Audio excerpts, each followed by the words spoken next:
আমার প্রিয় ভাই ও বোনেরা, গত 15 বছর বড় দুঃসময়।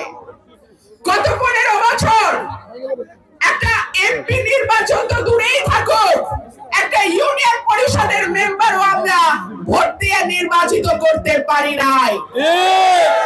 গত 15 বছর ঘটনাই ঘটে নাই, মামলার আসামি হয়ে গেছে 200 জন 500 জন, ঠিক কি ঠিক না? রাতে বাড়িতে আসতে পারে নাই আমার ভাই, রাতে ঘরে ঘুমাইতে পারে নাই আমার ভাই। আমার ভাইয়েরা ওই বিলের মধ্যে, ধান ক্ষেতের মধ্যে, আইলের মধ্যে কোনো মতে একটু রাস্তা পার করছে, সকালে আবার নাই হয়ে গেছে। সত্য কি সত্য না?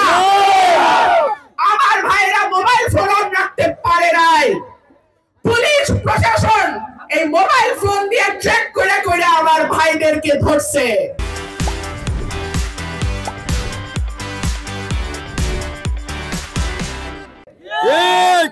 আমি বলছিলাম 2024-এ নির্বাচন করো হাসিনা, করতে পারো, 1 বছরের বেশি মসনদে টিকবা না। আলহামদুলিল্লাহ, আল্লাহর দরবারে কোটি কোটি কোটি শুকর, 7 মাস টিকতে পারে নাই। ওই গণভবন যেটা সে 1 টাকা দিয়ে কিনা নিতে চাইছিল, মনে করছিল গণভবন তার বাপের বাড়ি, পৈতৃক সম্পত্তি, সেই গণভবন থেকে হেলিকপ্টারে করে ওই যে উড়াল দিছে, আর আসতে পারে নাই।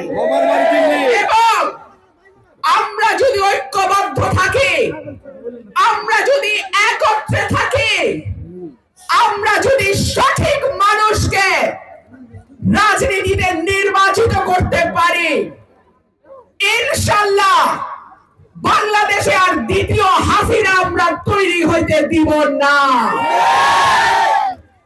আপনারা জানেন অনেক সংস্কারের কথা হচ্ছে। সংস্কার ভালো জিনিস, সংস্কার দেশের এবং মানুষের কল্যাণের জন্যই করা হয়। তবে এইটুকু মনে করায় দেই, প্রথম সংস্কারের কথা বলেছিল দেশনেত্রী বেগম খালেদা জিয়া 2016 সালে, যখন তিনি ভিশন 2030 বলে একটা দলিল প্রকাশ করেন। সুতরাং আজকে যে সংস্কারের কথা হচ্ছে, আমরা বিএনপির নেতা কর্মীরা কিন্তু তার বিরুদ্ধে না। তবে একই সঙ্গে দেশবাসীকে মনে করিয়ে দিতে চাই, এই সংস্কারের জনক কিন্তু দেশনেত্রী বেগম খালেদা জিয়া।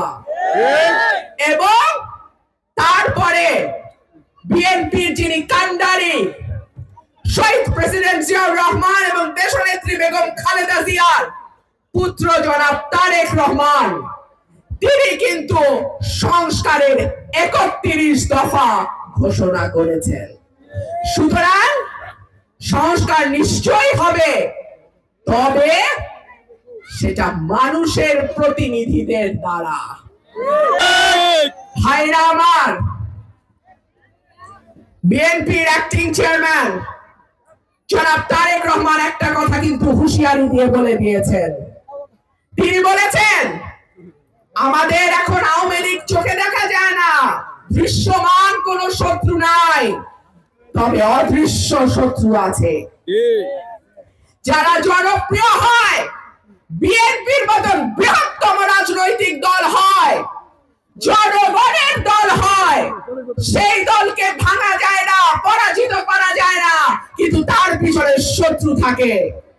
সুতরাং আমার ভাই বোনদেরকে আমি বলবো, সাবধান, কোন রকম কোন অন্যায়ের সঙ্গে, কোন রকম কোন বাণিজ্যের সঙ্গে, কোন রকম কোন মামলাবাজির সঙ্গে নিজেকে জড়াবেন না।